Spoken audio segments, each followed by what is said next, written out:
Palavra da Verdade, com Hernandes Dias Lopes. Meus amados, nós vamos abrir a palavra de Deus na carta do apóstolo Paulo aos Filipenses, capítulo 4. E nós vamos ler dos versos 6 ao verso 9. Filipenses 4, 6 a 9. A tônica dos cultos deste dia tem sido palavras de encorajamento para o povo de Deus. E eu gostaria de seguir nesta mesma toada nesta noite. Em Filipenses 4, 6 a 9 diz assim: não andeis ansiosos de coisa alguma. Em tudo, porém, sejam conhecidas diante de Deus as vossas petições pela oração e pela súplica com ações de graças. E a paz de Deus, que excede todo o entendimento, guardará o vosso coração e a vossa mente em Cristo Jesus. Finalmente, irmãos, tudo que é verdadeiro, tudo que é respeitável, tudo que é justo, tudo que é puro, tudo que é amável, tudo que é de boa fama, se alguma virtude há e se algum louvor existe, seja isso que ocupe o vosso pensamento. O que também aprendestes e recebestes e ouvistes e vistes em mim, isso praticai, e o Deus da paz será convosco. Eu queria pensar com você hoje como vencer a ansiedade. E eu estou seguro de uma coisa: eu estou falando para todos nós, particularmente para cada um de nós. Ou você não é uma pessoa ansiosa, ou você não lida com isso.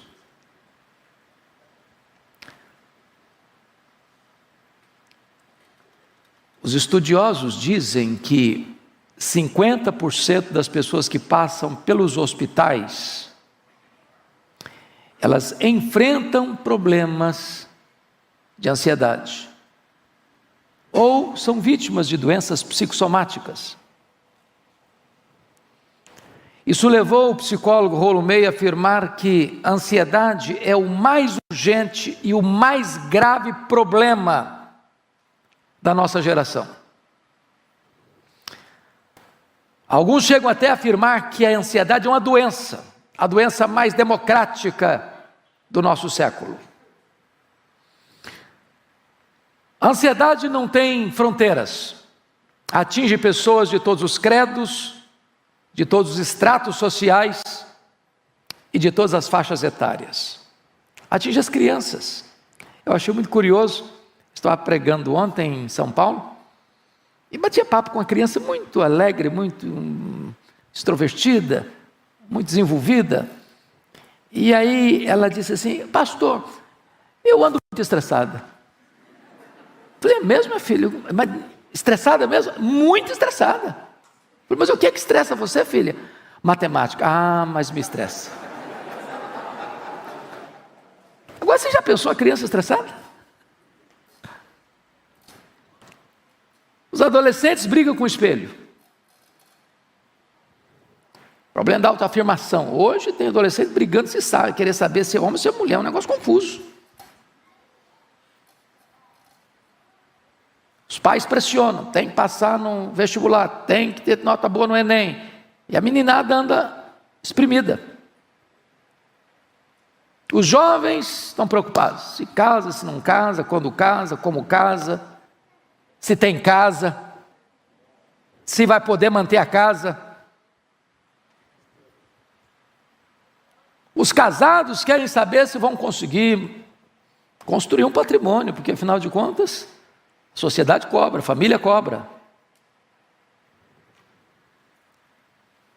Os que têm filhos precisam saber se consegue pagar a escola para o filho. Os mais velhos, se vai ter condições de pagar o plano de saúde. Se quando ficar velhinho mesmo, se a família vai manter, cuidar, ou se vai botar no asilo. Todas essas coisas vão gerando ansiedade.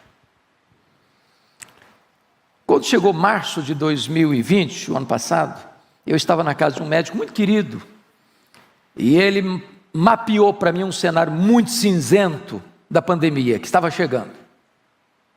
E eu confesso a vocês que eu andei alguns dias ansioso. Falei, meu Deus, eu tenho problema de respiração às vezes. Falei, se esse troço me pega, eu estou frito.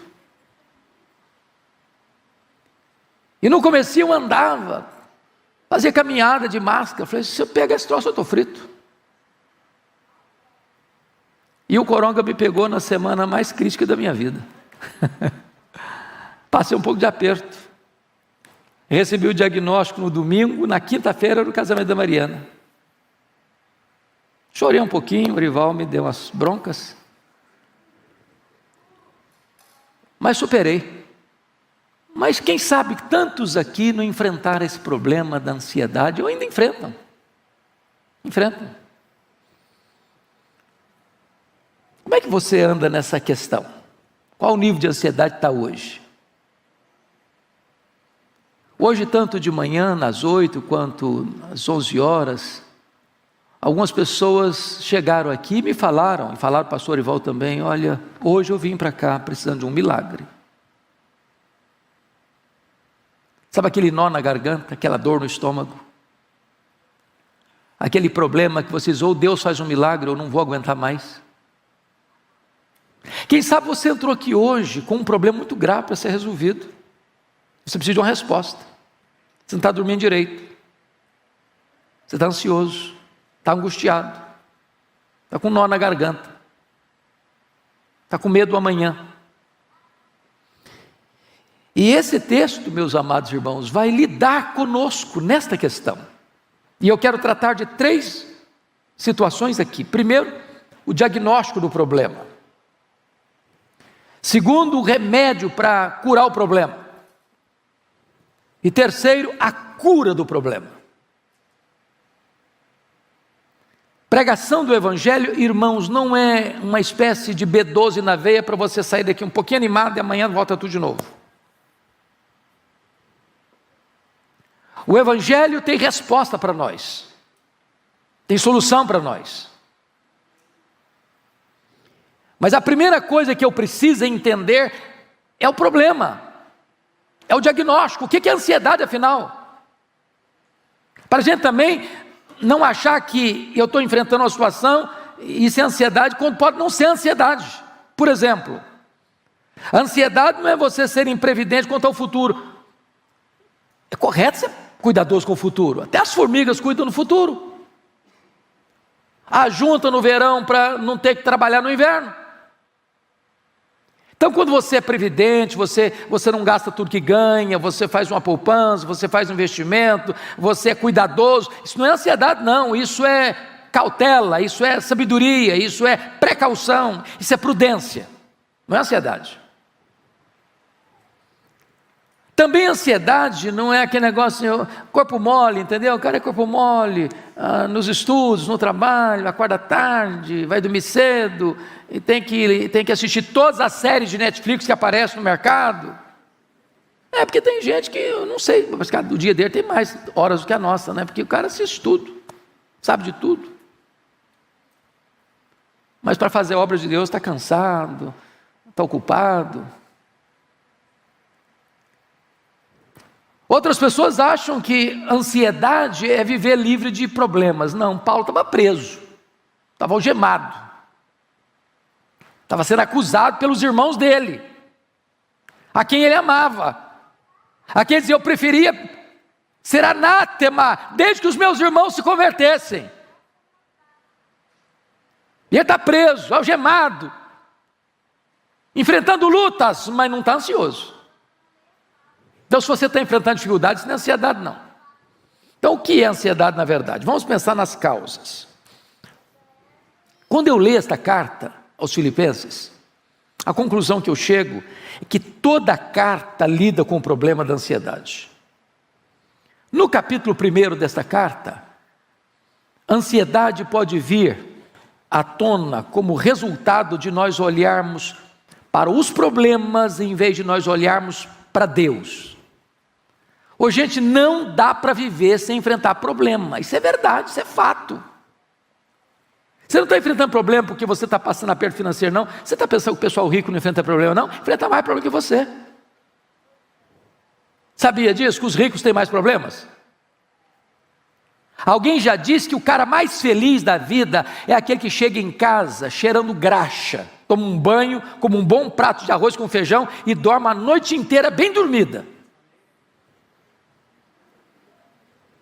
Eu tenho um primo que tem muito dinheiro e eu disse: pastor Hernandes, o rico tem 2 problemas. Eu falei: é mesmo? Tem 2? Só 2? Eu falei: então quais são? Ele me disse: o primeiro problema é ganhar dinheiro, ganhar dinheiro, ganhar dinheiro, ganhar dinheiro, ganhar dinheiro, ganhar dinheiro. O segundo problema do rico é medo de perder dinheiro, medo de perder dinheiro, medo de perder dinheiro, medo de perder dinheiro. Ele vive nessa loucura a vida inteira. Então note você que quando você olha para os problemas, em vez de olhar para Deus, você pode ficar ansioso. Paulo estava preso. Os problemas eram muitos. E ele diz em Filipenses 1:12 assim: meus irmãos, eu quero que vocês saibam que as coisas que me aconteceram têm antes contribuído para o progresso do Evangelho. Ele olhou para as circunstâncias da vida de uma maneira diferente. Ele não perguntou assim: como eu estou sofrendo com isso? A pergunta era: o que isso pode proporcionar para que eu aproveite mais para pregar o Evangelho? Como essa situação pode abrir caminhos para eu dar mais testemunho? Ele estava preso e a igreja olhou para ele e foi mais encorajada a pregar. Ele estava preso e ele evangelizou a guarda pretoriana. Ele estava preso e escreveu cartas. Então, quando você estiver passando por um problema, não olhe para o problema, olhe para as possibilidades que Deus coloca diante de você em virtude desses problemas. Se você está dentro de um hospital, aproveite para você falar de Jesus para as enfermeiras, para os técnicos de enfermagem, para os médicos que chegam. Se você está enfrentando uma luta lá na sua casa, lá na sua vizinhança, aproveite para falar de Jesus e saber como as pessoas podem enfrentar o problema e ainda assim confiar em Deus. Se você olhar para a circunstância como Pedro se naufraga, se você olhar para a circunstância como Geazi, você só vê os exércitos inimigos. Se você olhar para as circunstâncias como os 10 espias de Israel, você vai dizer: olha, a terra é boa, mas tem gigante, não dá para nós, vamos ser engolidos. Tira os olhos das circunstâncias, olhe para o Deus que está no controle das circunstâncias. Segundo lugar, como é que você pode diagnosticar o problema da ansiedade? Quando eu vou para Filipenses 2, todo o capítulo 2 trata de relacionamentos complicados. Que para nós, você tem algum problema de relacionamento dentro da sua casa?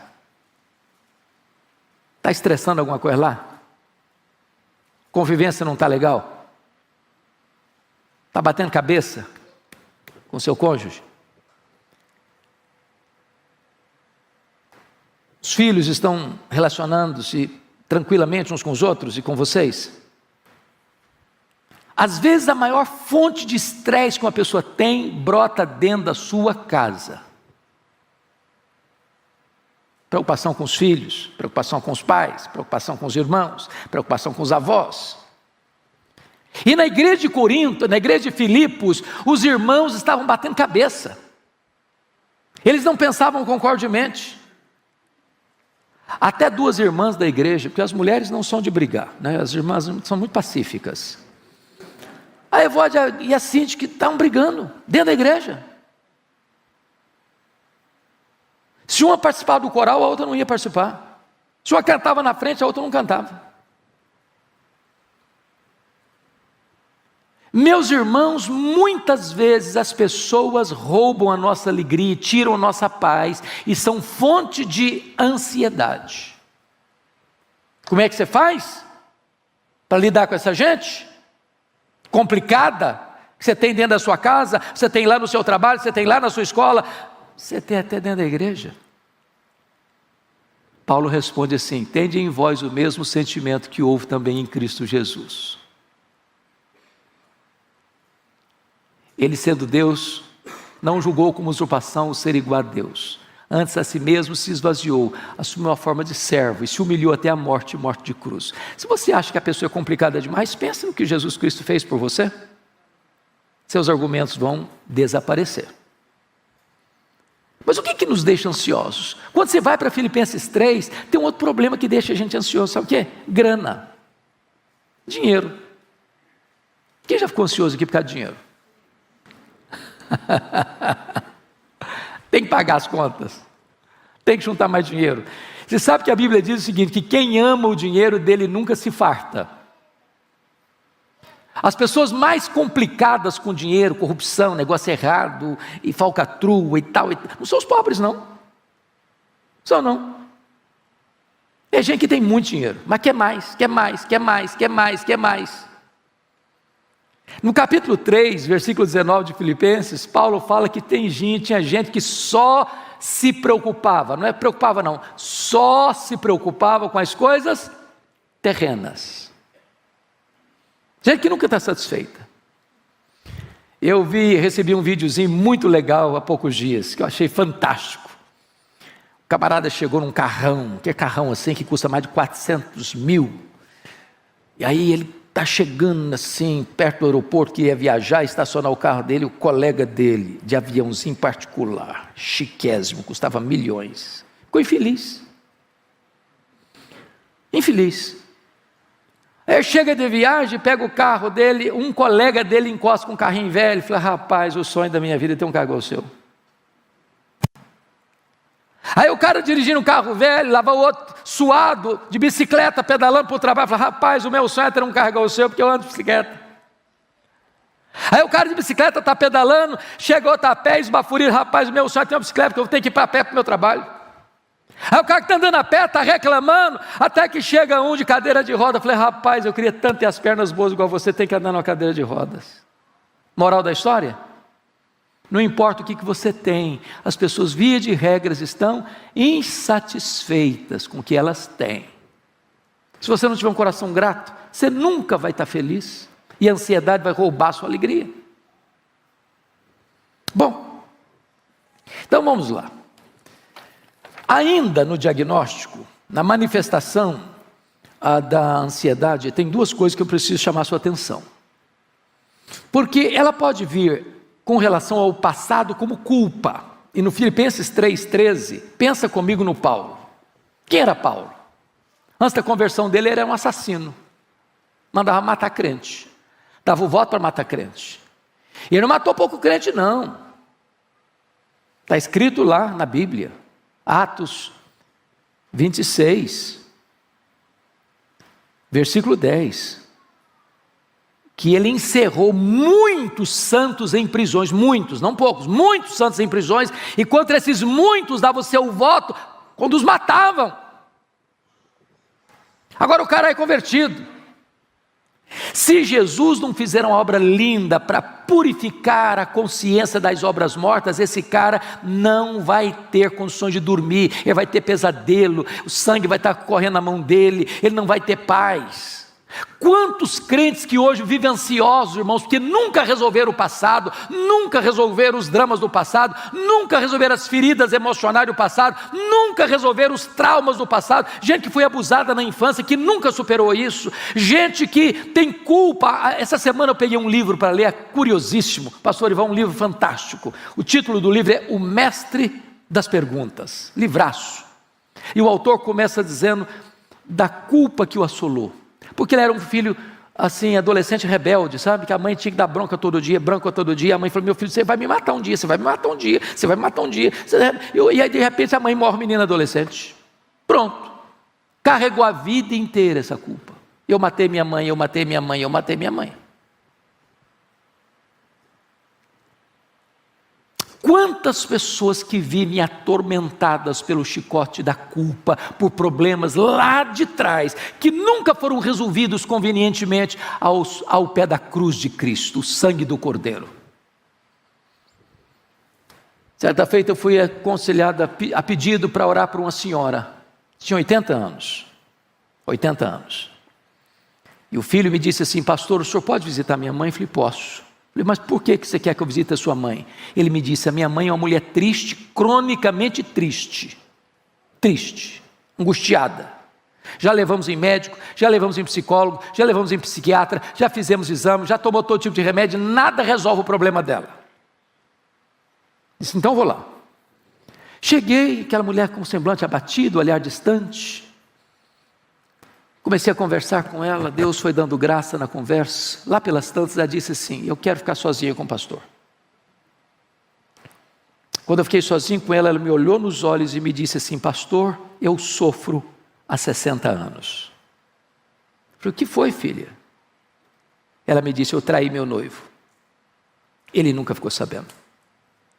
Eu me casei com ele, vivi muitos anos casada, já sou viúva há muitos anos, mas esse pecado está tão vivo na minha memória como se eu tivesse cometido hoje de manhã. Eu não tenho paz, eu vivo debaixo de um tormento, eu vivo numa masmorra, eu vivo debaixo do chicote da culpa. Quantas pessoas assim, irmãos? Eu falei para ela da graça, eu falei para ela do sangue do Cordeiro, eu falei para ela do perdão de Deus. Naquele dia aquela mulher se rendeu a Cristo, foi liberta, curada, restaurada, a alegria voltou na sua face. Eu discipulei essa mulher, batizei essa mulher e convivi com ela na igreja há mais de 10 anos, até o Senhor levá-la para a sua presença. Gente, precisa resolver o passado. Mas a ansiedade, irmãos, tem a ver com o futuro, com o futuro. Você fica ansioso, não é com agora, você fica ansioso com o que vem para frente. É o medo do amanhã, é o medo do desconhecido, é o medo que não vai dar certo. Então tem gente que tem medo, e ela antecipa o sofrimento, como se o problema já estivesse acontecendo, sofre como se o problema já estivesse acontecendo, e estatisticamente 70% dos assuntos que nos deixam ansiosos nunca vão acontecer. Então sofre desnecessariamente. Bom, dito isto, eu gostaria que agora nós pudéssemos olhar essa questão da realidade, o resultado que a ansiedade produz negativamente na sua vida, tanto em reações físicas, como reações psicológicas, como reações espirituais. A palavra ansiedade na língua grega significa estrangulamento, ou puxar em direção oposta, como se você botasse uma corda no pescoço de alguém, duas pessoas puxando em direção oposta. É estrangular, estrangula suas emoções.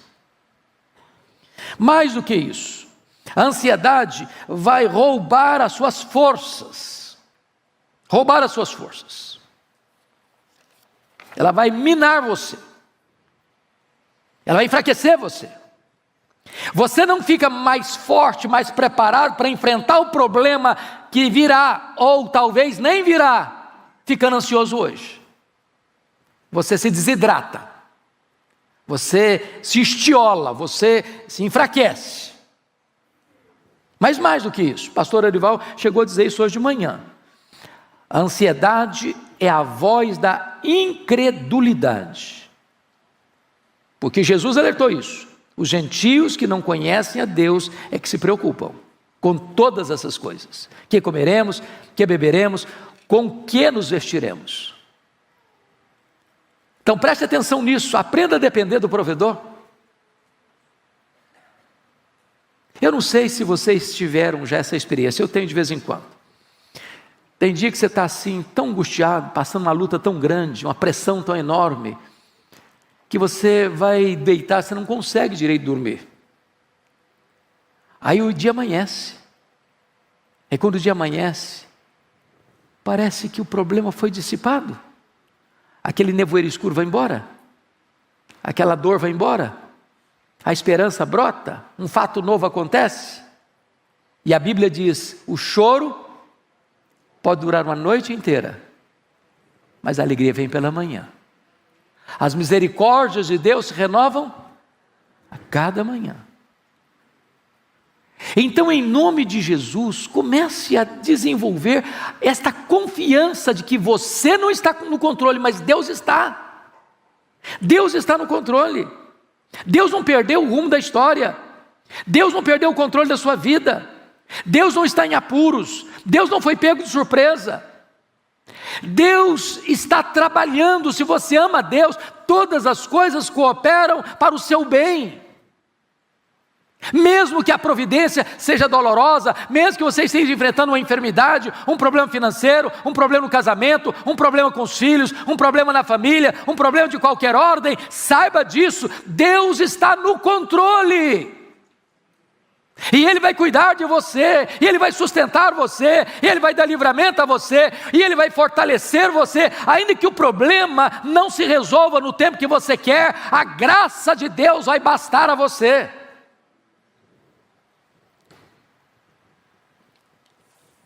Então, isso me lembra o que George Miller, que foi um dos homens mais destacados de oração que a história conheceu, ele disse o seguinte: o começo da ansiedade é o fim da fé.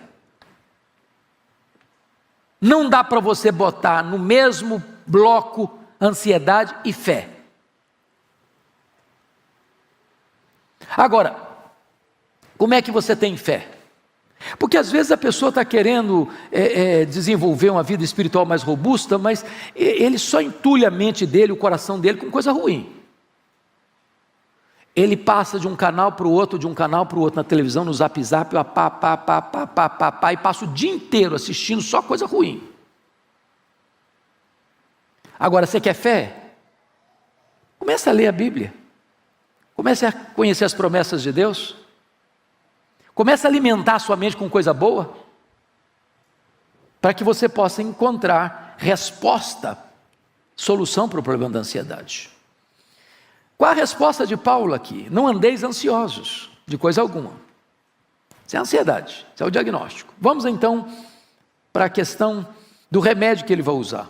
Ele diz: não andeis ansiosos de coisa alguma, em tudo, porém, sejam conhecidos diante de Deus as vossas petições, pela oração e pela súplica, com ações de graça. Eu chamo a sua atenção para um ponto muito importante aqui.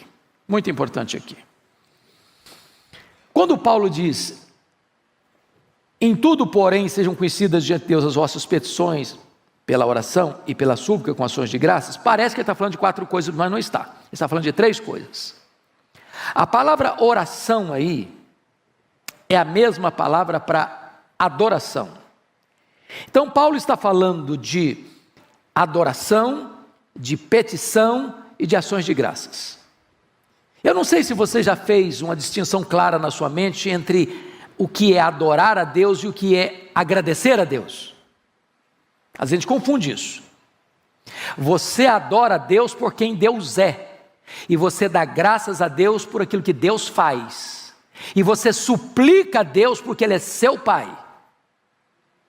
Então quando você lida, como é que você lida com ansiedade? Você lida com ansiedade quando você começa a adorar a Deus. E para você adorar a Deus, você precisa saber quem Deus é. E você precisa entender que esse Deus é autoexistente, que Ele é infinito, que Ele é imenso, que Ele é eterno, que Ele é imutável, que Ele é onipotente, que Ele é onipresente, que Ele é onisciente, que Ele é transcendente, que Ele é soberano, que Ele está no controle do universo, Ele está no controle da igreja, Ele está no controle da sua família e da sua vida. No momento que você compreende isso, já começa a acalmar o seu coração. Quando você começa a entender a majestade de Deus, quão grande Ele é, quão magnífico Ele é, quão poderoso Ele é, quão extraordinário Ele é, como Ele está sentado no trono, como Ele é glorioso em suas obras, como Ele é perfeito em seus atributos, é aquele Deus soberano que mede as águas na concha da sua mão, que pesa o pó das montanhas em balança de precisão, que mede os céus a palmos, que espalha as estrelas no firmamento, e por ser forte em força e grande em poder, quando as chama pelo nome, nenhuma só delas vem a faltar. Quando Ele olha para as grandes nações da terra e considera todas elas como um pingo que cai num balde, como um pó numa balança de precisão, o seu coração começa a se acalmar. Quão grande é o seu Deus, quão magnífico Ele é. Paulo disse: se você adorar a Deus, você vai vencer a ansiedade. Mas você vai dar graças. Ô gente, via de regra, a nossa memória é curta para lembrar o que Deus tem feito. A gente é grato, só um pouquinho assim, ó. O que você tem para agradecer a Deus? Você está vivo. Gente melhor que você já se foi. Se você veio para cá, você tem pernas para andar. Quanto vale as suas pernas? Se você está enxergando, você tem visão, quanto vale os seus olhos? Se você está ouvindo, você tem ouvidos, quanto vale a sua audição? Quanto vale a sua vida? Quanto vale a sua liberdade? Quanto vale a sua família? Quanto vale os seus amigos? Quanto vale a sua igreja? Quanto vale a sua salvação?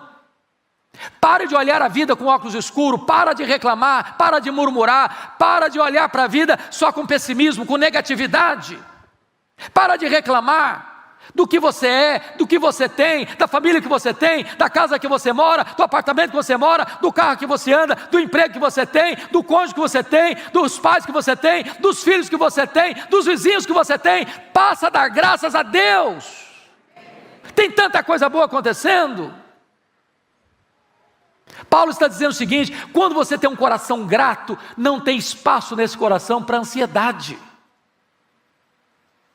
Mas terceiro, Paulo diz: você cura a ansiedade quando você apresenta a Deus as suas súplicas.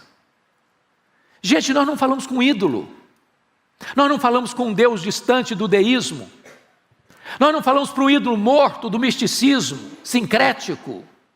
Nós falamos com aquele Deus que você pode chamar de Abba Pai, aquele Deus que é o Deus e Pai de toda a consolação.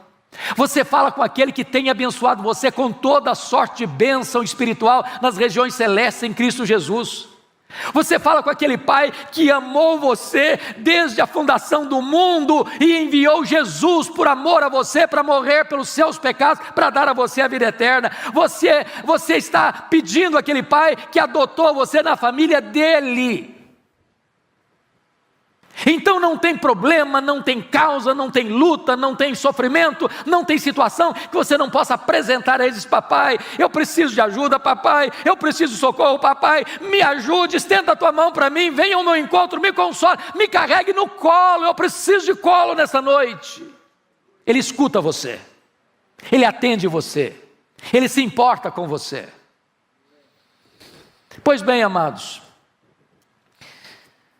Paulo vai dizer que você vai enfrentar a ansiedade vitoriosamente. Mais uma coisa, diz aí no versículo 8, é quando você põe na sua cabeça pensamentos positivos. Quando eu digo positivo, não é pensamento positivo do ponto de vista humanista, não, é botar coisa boa na sua cabeça. E ele diz aqui no versículo 8 assim: finalmente, tudo que é verdadeiro, respeitável, justo, puro, amável, de boa fama, seja isso que ocupe o vosso pensamento.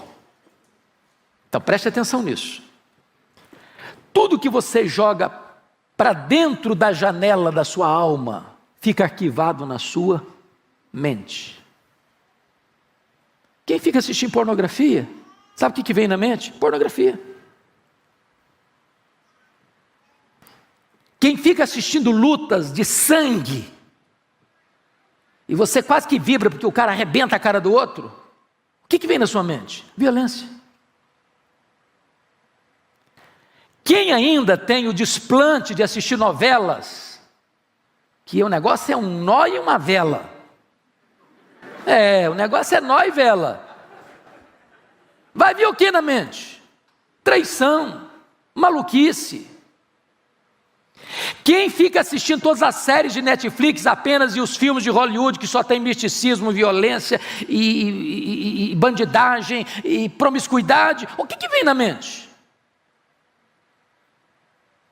Irmãos, tem muito lugar, tem muita casa que a Bíblia fica lá encostada na prateleira até o próximo domingo, e já tem gente que não gosta mais de trazer Bíblia não, porque esse negócio é chato, é cafona carregar uma Bíblia.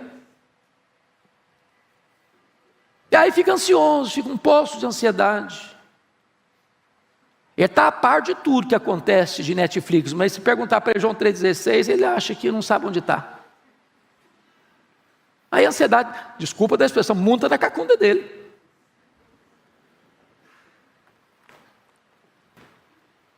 Como é que você resolve isso?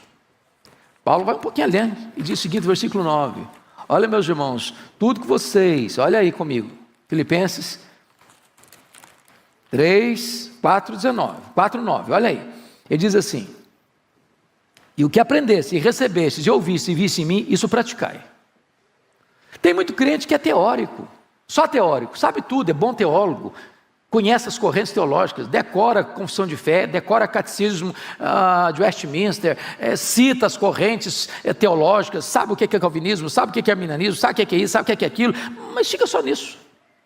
Paulo diz, isso praticai. Para mim, quando li o livro Monge Executivo, uma frase valeu o livro. E a frase do livro foi essa, que valeu o livro. Ele diz o seguinte: você não é o que você sente, você não é o que você fala, você não é o que você promete, você é o que você faz. Faz. É isso que muda a sua vida. Bom, então terminando. Vamos ver agora qual é a cura. E Paulo, de uma maneira magistral, vai dizer no verso 7 algo sublime. E a paz de Deus, não é a paz humana, não é a paz do mundo, não é a paz de cemitério, é a paz de Deus. Não é paz com Deus, não é paz de Deus. A paz de Deus, que excede todo entendimento, ou seja, a pessoa vai olhar para você, você está passando luta, está passando sim, você está doente, pode estar doente sim, está hospitalizado, pode estar hospitalizado sim, pode ter enfrentado a dor do luto, pode enfrentar a dor do luto sim, mas essa paz excede todo entendimento. É aquilo que Paulo disse quando ele estava preso na masmorra, no corredor da morte: eu sei em quem eu tenho crido, e estou certo de que Deus é poderoso para guardar o meu depósito até o dia final. O cara está no corredor da morte e está animado. Essa é a paz de Deus, que excede todo entendimento. É aquela expressão do crente que está partindo, mas tem brilho nos olhos, tem gozo na alma, tem segurança no coração, tem certeza da vida eterna. E ele diz: essa paz é uma sentinela, porque vai guardar. A palavra guardar aqui é montar sentinela, montar guarda. É como se Deus botasse uma soldadesca celestial, um grupo de anjos ao redor da sua cabeça e do seu coração, da sua razão e do seu sentimento, da sua mente e do seu coração. E quando a ansiedade tenta entrar, a soldadesca de Deus está lá: não entra não, não entra não, não entra não, porque aqui mora a paz de Deus, aqui mora a paz de Deus. Ansiedade não, ansiedade não. E essa soldadesca divina protege a sua cabeça, protege o seu coração. O que você vai fazer?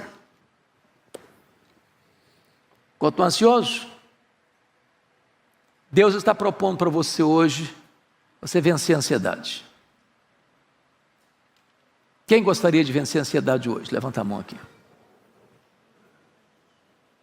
Eu estou com a mão levantada também. Então, irmãos, vamos ficar em pé, vamos orar.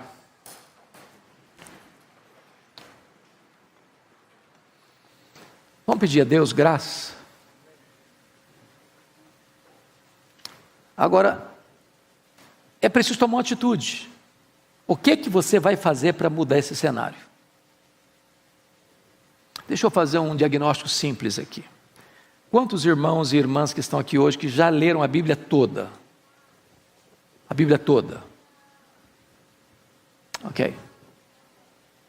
Quantos irmãos gostariam de dizer: Deus, eu quero ler a Bíblia toda? Nós estamos hoje no dia 12 de setembro.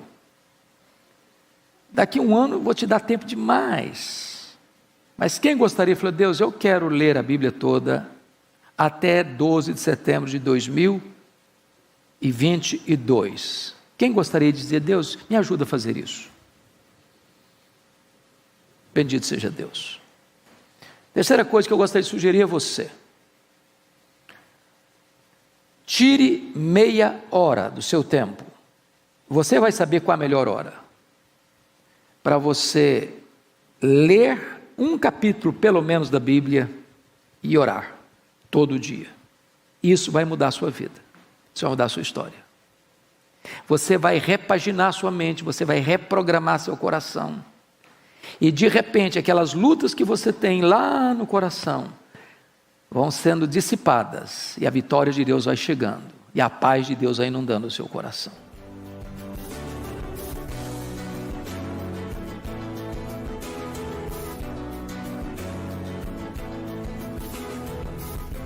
Palavra da Verdade, com Hernandes Dias Lopes.